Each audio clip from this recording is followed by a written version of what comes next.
مولانا الطاف حسین حالی نے جب آج سے 243 سال قبل 1879 میں مسلمانوں کے زوال کا نوحہ مسدس حالی کی صورت میں لکھا تو آغاز ہی میں اس قوم کی حالت زار بتاتے ہوئے اس کا نقشہ یوں کھینچا: یہی حال دنیا میں اس قوم کا ہے، بھنور میں جہاز آگے جس کا گھرا ہے، نہیں لیتے کروٹ مگر اہل کشتی، پڑے سوتے ہیں بے خبر اہل کشتی۔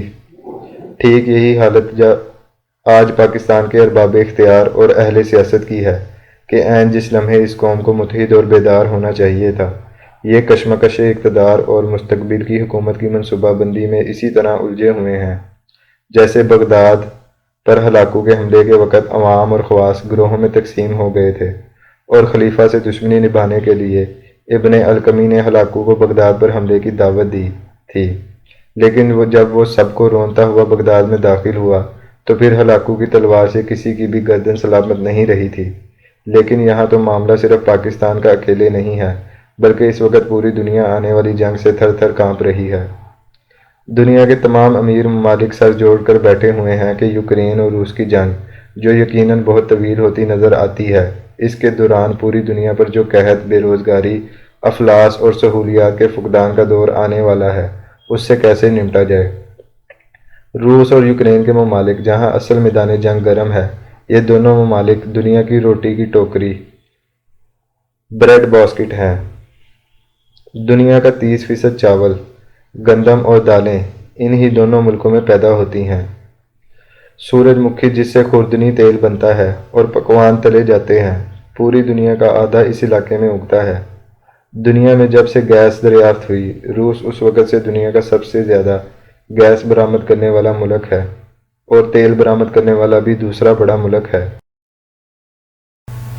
روس اور بیلاروس میں کھاد کے اتنے کارخانے ہیں کہ اس وقت دنیا میں استعمال ہونے والی ہر 5ویں بوری وہاں سے آتی ہے۔ جس خطے میں جنگ ہوتی ہے، وہاں دو طرح کی کیفیات پیدا ہوتی ہیں۔ ایک تو یہ کہ پیداوار بہت کم ہو کر رہ جاتی ہے اور لوگ صرف اپنی ہی ضروریات کے مطابق بمشکل غلہ اگا سکتے ہیں۔ اس کے باوجود بھی اگر ضرورت سے زیادہ پیدا ہو جائے تو پھر وہ اتنا کم ہوتا ہے کہ کئی گنا مہنگا ہو کر بکتا ہے۔ ظاہر بات ہے، اس جنگ میں جب دنیا کی خوراک کی ٹوکری میں اناج ہی کم آئے گا تو پھر اسی کو ملے گا جو اس کی زیادہ سے زیادہ قیمت ادا کرے گا، جبکہ ان امیروں کے مقابلے میں بھوک اور قحط ایسے لوگوں کا مقدر میں بنے گا جو مفلس و نادار ہیں یا پھر چھیننے کی بھی طاقت نہیں رکھتے۔ جنگ عظیم دوم میں 1943 میں آنے والا بنگال کا قحط تاریخ میں جنگی جرائم کی علامت ہے۔ اس میں 43 لاکھ بنگالی ہلاک ہوئے تھے، جن میں سے اکثریت مسلمانوں کی تھی۔ جنگ عظیم کے دوران ہندوستان انگریز کے زیر تسلط تھا اور برطانوی جمہوریت کا چیمپئن چرچل اس کا وزیر اعظم تھا۔ اس نے خوراک کے گوداموں کو تالے لگا دیے تھے کہ اب گندم صرف انگلستان کے لوگ ہی استعمال کریں گے۔ ایک افیسر نے پوری صورتحال لکھ کر بھیجی کہ لوگ قحط سے مر رہے ہیں، تو اس نے فائل پر لکھا: ہیز گاندھی ڈائیڈ یٹ؟ کیا اب تک گاندھی مر گیا ہے؟ اور خوراک کے گوداموں کے تالے نہیں کھولے تھے۔ کچھ ایسا ہی حال دنیا کے بے شمار ملکوں کا چند مہینوں میں ہونے والا ہے۔ جنگ کے آغاز کے پہلے مہینے میں ہی دنیا میں آباد 1 ارب 70 کروڑ افراد فوراً متاثر ہو گئے تھے۔ یہ افراد اب تک جنگ سے 3 طرح کے خطرات کا شکار ہو چکے ہیں: خوراک کی کمی اور قیمتوں میں ہوشربا اضافہ، تیل اور گیس کی کمی اور قیمتوں میں اضافہ، اور تیسرا یہ ہے کہ اپنے معاشی حالات کی ابتری، جو پہلے ہی کرونا کی وجہ سے دگرگوں ہو چکے تھے۔ دنیا کے 46 بڑے بڑے غریب ممالک میں سے 38 ممالک اس مصیبت کی زد میں آ رہے ہیں، جبکہ 58 چھوٹے چھوٹے جزیرہ نما ممالک میں سے 40 کو اس خرابی کا سامنا ہے۔ ان ممالک میں سے 25 ممالک افریقہ سے، 25 ایشیا سے اور 19 لاطینی امریکہ، پیسیفک اور جزائر غرب الہند کیریبین سے تعلق رکھتے ہیں۔ اور دل تھام کر سن لو کہ ان ممالک میں مملکت خداداد پاکستان بھی نہ صرف شامل ہے، بلکہ ان 10 ممالک میں سے ایک ہے جہاں خوراک کا شدید بحران آ سکتا ہے، اس لیے کہ گزشتہ 40 سال سے اس ملک پر ایسے حکمران مسلط رہے ہیں جنہوں نے اس ملک کو تاجر کا ایک کھلواڑ خانہ بنا دیا تھا۔ دنیا بھر سے گندم، دالیں، چاول خریدو، دکانوں میں بیچو اور منافع کما کر سیاسی نعرے لگاتے پھرو۔ زمیندار سے تمام مراد چھین لی گئیں، جس کی وجہ سے اول تو اس نے کھیت کھلیان ہی بیچ دیے، یا پھر وہاں گندم دالیں وغیرہ لگانا اتنا مہنگا پڑنے لگا تھا کہ اس نے قیمتی اور فوری منافع والی چیزیں جیسے گنا، کپاس اور سبزیاں لگائیں، پیسے جیب میں ڈالے اور پھر خود بھی یوکرین سے درآمد شدہ گندم خریدی۔ پاکستان کا یہ خطہ، جہاں ایک زمانے تک گائیں بیلوں کے دیسی گھی سے باورچی خانے کی گاڑی چلتی تھی، اب یہ ملک ہر سال 24 ارب ڈالر کا پام آئل باہر سے منگواتا ہے۔ کیا اس ملک میں سورج مکھی، کنولا یا پام کے درخت لگانا مشکل کام تھا؟ لیکن حکمران تو زمیندار نہیں بلکہ تاجر پسند تھے، جو ان کے خرچے اٹھاتے اور انہیں کمیشن دیتے تھے۔ یہی خطہ جو آزادی سے پہلے پورے ہندوستان کو گندم فراہم کرتا تھا، لیکن اس سال ایک اندازے کے مطابق 8 ارب ڈالر کی گندم باہر سے منگوائے گا۔ لیکن سوال یہ پیدا ہوتا ہے کہ یہ گندم کہاں سے منگوائے گا؟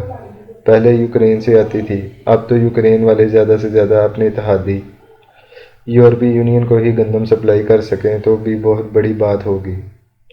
افریقہ، جنوبی امریکہ اور ایشیا کے ممالک میں جب قحط کی صورتحال پیدا ہوگی تو ان حالات میں لوگ ان ملکوں کی جانب ہجرت کو دوڑ پڑیں گے جہاں خوراک موجود ہوگی۔ جو نہیں بھاگ سکیں گے وہ اپنے ہی ممالک میں خوراک کی گوداموں پر حملہ آور ہوں گے۔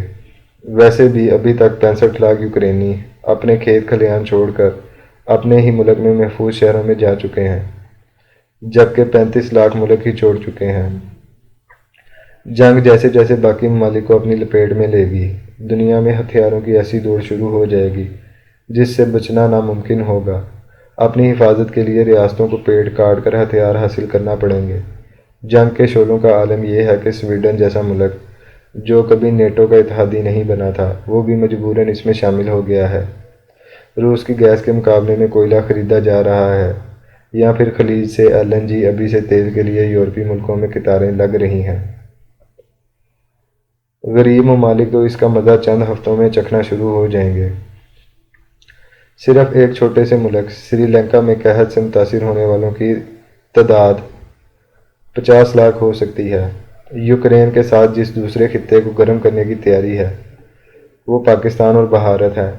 نیٹو کی طرز پر بننے والے 4 ملکی اتحاد کوآڈ، جس میں بھارت، آسٹریلیا، جاپان اور امریکہ شامل ہیں، جنگ کے لیے متحرک ہو چکا ہے۔ اس وقت یوکرین کے بعد بھارت دوسرا ملک ہے جو گندم میں خود کفیل ہے، لیکن اپنی ضروریات کے لیے 84% تیل باہر سے منگواتا ہے۔ یہاں جنگ چھڑی تو 3 ارب افراد ملوث ہو گئے۔ اس جنگ میں جو چین کی معاشی پیش قدمی کو روکنے کے لیے چھیڑی جائے گی، اس میں ہماری کیا درگت بنے گی، کسی کو اندازہ ہے؟ کیا ہم اس کے لیے تیار ہیں؟